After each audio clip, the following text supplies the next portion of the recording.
Acceleration forces operate in different ways upon the human body. Acceleration can affect the body's cardiovascular, pulmonary, and neurological systems.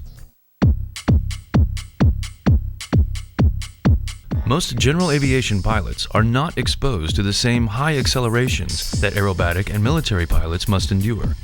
However, it is important for all pilots to understand the effects of acceleration forces on the human body. Pilots can unexpectedly get into an unusual flight attitude, causing them to experience a rapid onset of acceleration forces.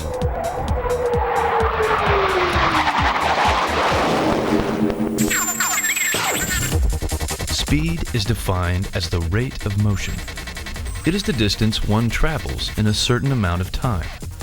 Speed equals distance over time. Velocity is defined as the rate of motion coupled with the direction of travel. Velocity equals speed and direction. Acceleration is defined as a change in velocity per unit of time. It is produced when either speed or direction or both change. Acceleration is measured in feet per second squared or meters per second squared. The Earth produces a form of acceleration known as gravity. This affects everyone and everything on the ground and in the air. Acceleration produced by gravity is represented by a constant value of 32 feet per second squared. As an example, a free-falling object will increase its velocity by 32 feet per second for every second it falls.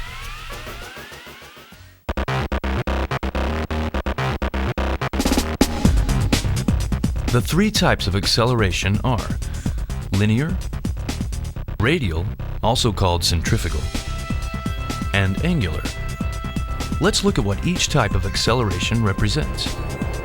Linear acceleration reflects a change in speed, either an increase or decrease without a change in direction. Linear acceleration occurs during takeoff, landing, or on level flight with a change in throttle setting. Radial or centrifugal acceleration is the result of a change in direction without a change in speed. An example of this type of acceleration is when a pilot performs a sharp turn, pulls out of a dive, or pushes over into a dive. Radial acceleration becomes most relevant to pilots because of the adverse effects it has on the human body.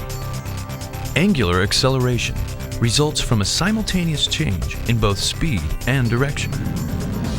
This kind of acceleration takes place during a tight spin.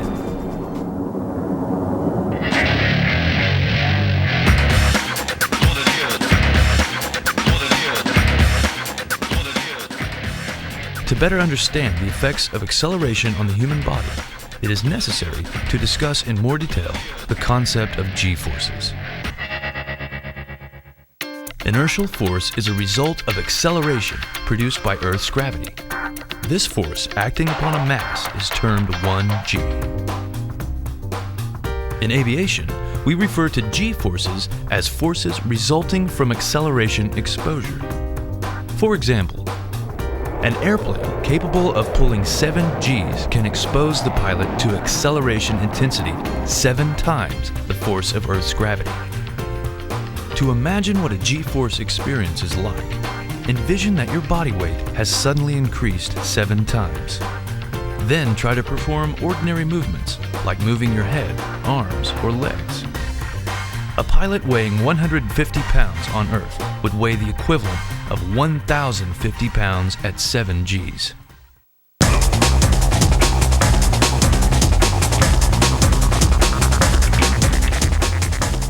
The position of the body relative to the acceleration applied allows us to classify G-forces into 3 types: transverse, lateral, and vertical. A transverse G-force is also known as Gx. It is the force applied to the front or back of the body. A positive transverse G, which is front to back, is typically experienced during takeoff and while increasing airspeed during level flight. A negative transverse G, which is back to front, is experienced during landing, in-flight air braking, and while decreasing airspeed during level flight. Transverse G accelerations affect the body's equilibrium system. Equilibrium originates from the inner ear, causing pitch up and pitch down illusions. These illusions are discussed in detail in the training module on spatial disorientation. A second type of G-force is lateral or GY. This is where the force is applied to the lateral axis of the body. Lateral Gs occur when a pilot is exposed to acceleration from side to side. Lateral Gs occur during a vertical roll, a rudder roll, an aileron roll, or an uncontrolled flat spin. The third type of G-force is vertical, or GZ. Vertical G-force is applied to the vertical axis of the body. A pilot exposed to this type of acceleration from head to foot experiences positive Gs. In contrast, negative Gs are experienced from the foot to the head.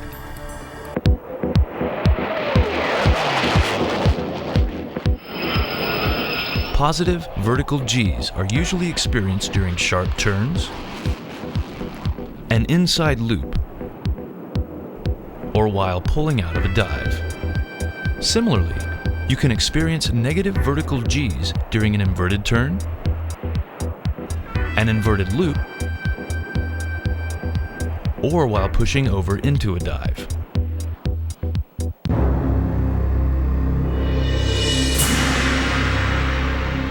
Vertical Gs, whether positive or negative, are potentially the most dangerous type of G-forces because they can result in sudden pilot incapacitation during flight.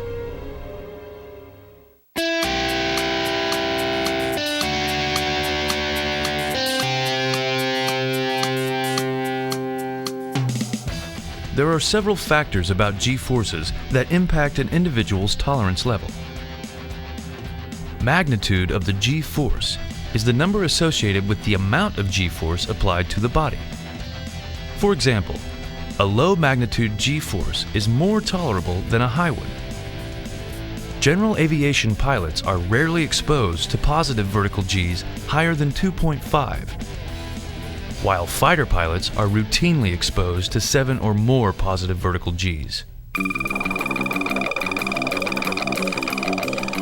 Duration of exposure is how long a person has been exposed to a G-force. Short duration is more tolerable than long duration. Experiencing 3 positive vertical Gs for several seconds is not difficult for the average individual, but having to endure it for over 15 seconds becomes physically challenging. Rate of acceleration, known as the G onset rate, is measured in units of G per second. A slow or gradual G onset rate is more tolerable than a high G onset rate.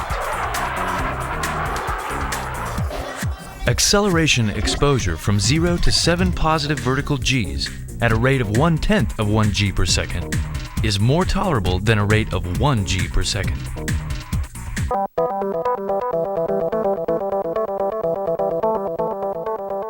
Direction of force is defined by the axis of the body where the G-force is applied. By determining the direction of the G-force, you can determine the G-type.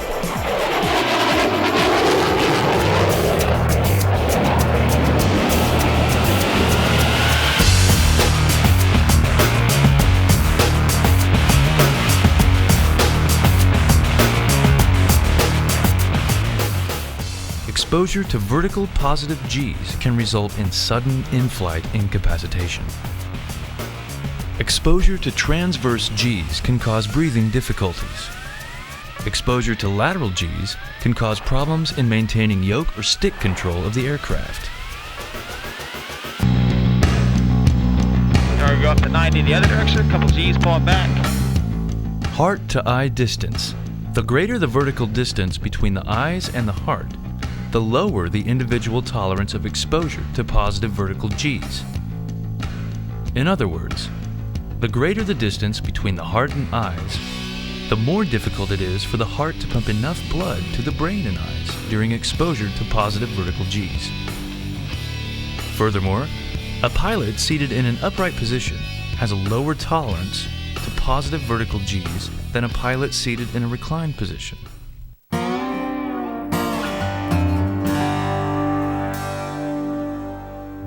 Keep in mind that self-imposed stress, such as fatigue, dehydration, and alcohol consumption, as well as cardiovascular and pulmonary medical problems, may decrease individual tolerance to G forces.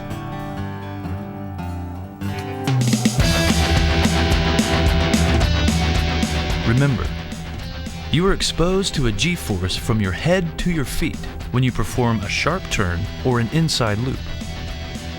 Most symptoms associated with exposure to positive vertical Gs are related to the pooling of blood in the abdomen and extremities.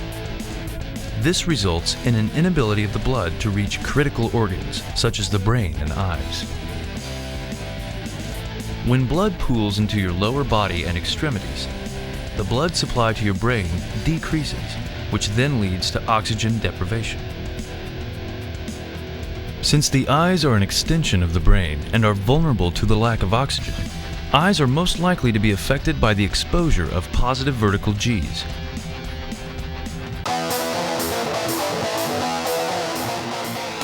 If the initial magnitude of the G force reaches about 4.1 positive vertical Gs, a condition known as grayout will occur. If you do not stop the ongoing flight maneuver at this point, within a few seconds, you will experience a total blackout. If you still do not stop the ongoing maneuver, and the initial magnitude of the G-force becomes about 5.4 positive vertical Gs, within a few seconds, you can experience G-induced loss of consciousness.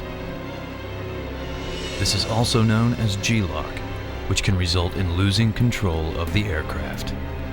Even if you recover from G-lock, there is a period of amnesia and confusion that may occur for about 20 to 30 seconds.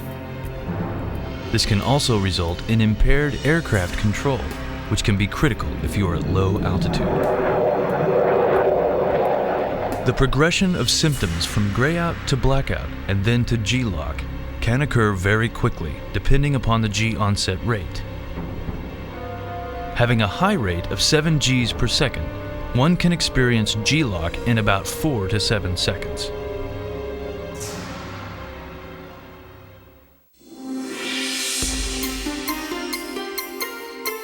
Today's very maneuverable high-performance aircraft can achieve very high G onset rates. Unfortunately, this can result in sudden G-lock without any preceding visual symptoms. Other effects of exposure to positive vertical Gs include breathing difficulties, heartbeat abnormalities, motion sickness, muscular fatigue, and abdominal, arm, leg, and neck pain.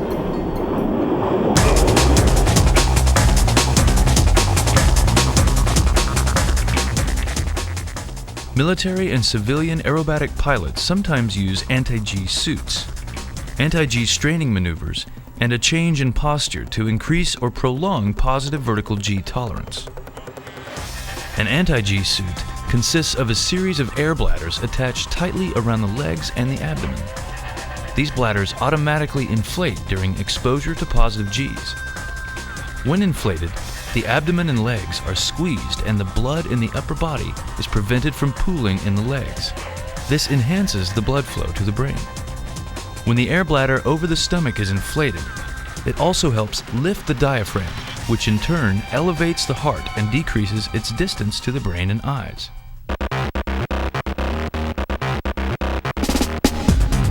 An important point to remember is that the closer the heart is to the brain, the less the heart has to work to keep blood pumping to the brain. This explains why short-statured pilots have greater tolerance to positive vertical G forces than taller pilots.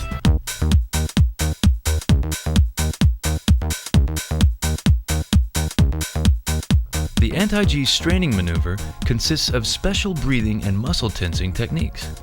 Using these techniques helps improve blood flow to the heart and brain during positive vertical G exposure. The anti-G straining maneuver involves forcefully exhaling against a completely closed glottis, the structure that closes the windpipe from the esophagus, and at the same time contracting the muscles of the legs, arm, and abdomen. A cyclic breathing technique must be used that involves a rapidly inhaled lungful of air. You must forcefully exhale against the closed glottis to increase internal chest pressure. This compresses the heart and blood vessels in the chest cavity and provides an artificial pumping action that increases the blood flow to the brain. As a result, blood flow to the brain is maintained during positive vertical G exposure.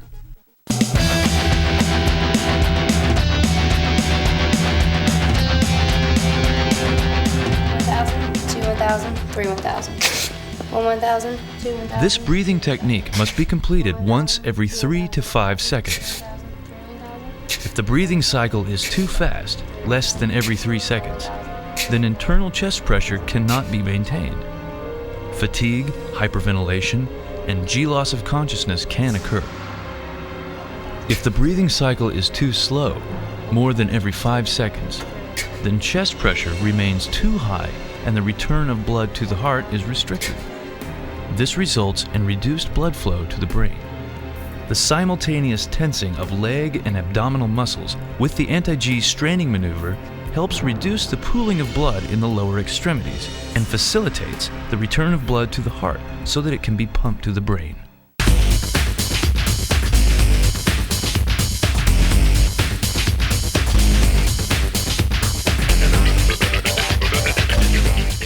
The anti-G straining maneuver is physically fatiguing because it requires the use of body muscles. You should prepare yourself for this activity with a well-rounded physical fitness program that incorporates weight training to help the strengthening of contracting muscles.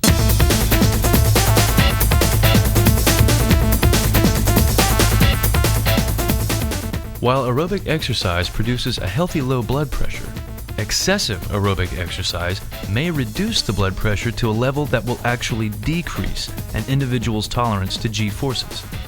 Refer to the Physical Fitness Training module for a well-rounded physical fitness program.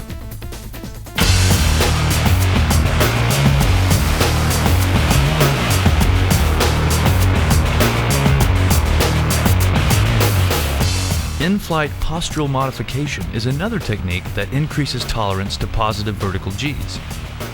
Astronauts sit in a reclined position lying on their backs during a shuttle launch. The F-16 aircraft has a 30-degree tilt-back seat to reduce the effects of positive vertical Gs acting on the body during in-flight maneuvering. Aerobatic pilots fly airplanes with seats that tilt back. They also have rudder pedals moved forward and upwards to elevate the position of the legs and feet in relation to the upper body. All of these seating positions allow astronauts, fighter pilots, and aerobatic pilots to be positioned in a way that decreases the vertical distance from the heart to the brain, thereby helping to maintain adequate blood supply.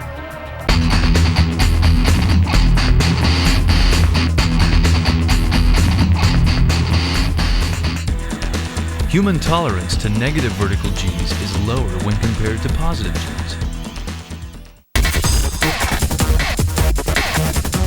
Most symptoms associated with exposure to negative vertical Gs are the result of increased blood flow to the upper body. The blood is pulled from your lower body into your chest, upper extremities, and head.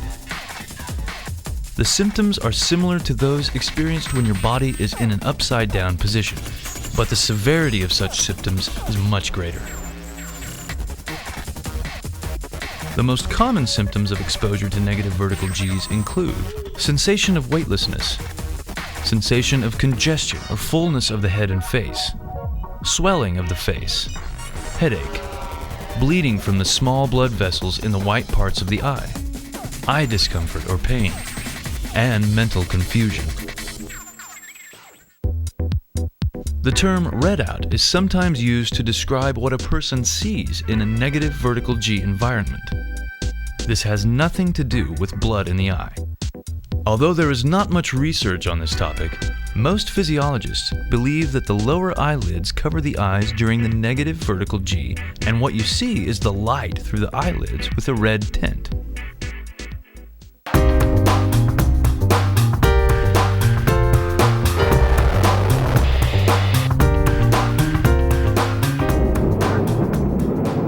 In summary, a G-force affects the body's cardiovascular, pulmonary, and neurological systems. The basic concepts of speed, velocity, and acceleration can help you to better understand G-forces. The three types of acceleration are linear, a change in speed but not direction; radial, a change in direction but not in speed; and angular, meaning there is a simultaneous change in speed and direction. There are three types of G-forces that have a significant impact on the body. Transverse Gs, defined as the acceleration force applied along the front to back axis of the body. Lateral Gs, defined as the acceleration force applied along the side to side axis of the body. And vertical Gs, defined as the acceleration force applied along the head to foot axis of the body.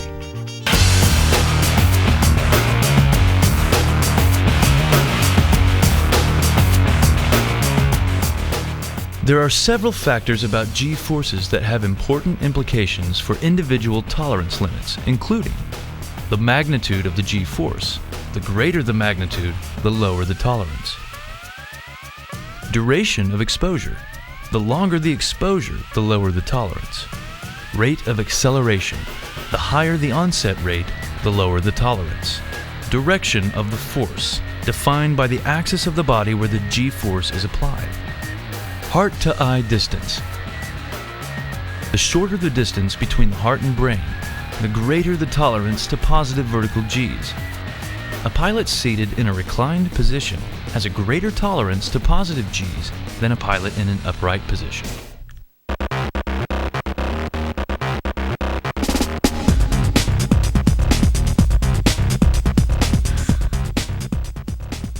While most general aviation pilots will not be exposed to high G-forces, it is important for all pilots to understand the cause and effects of G-forces on the human body.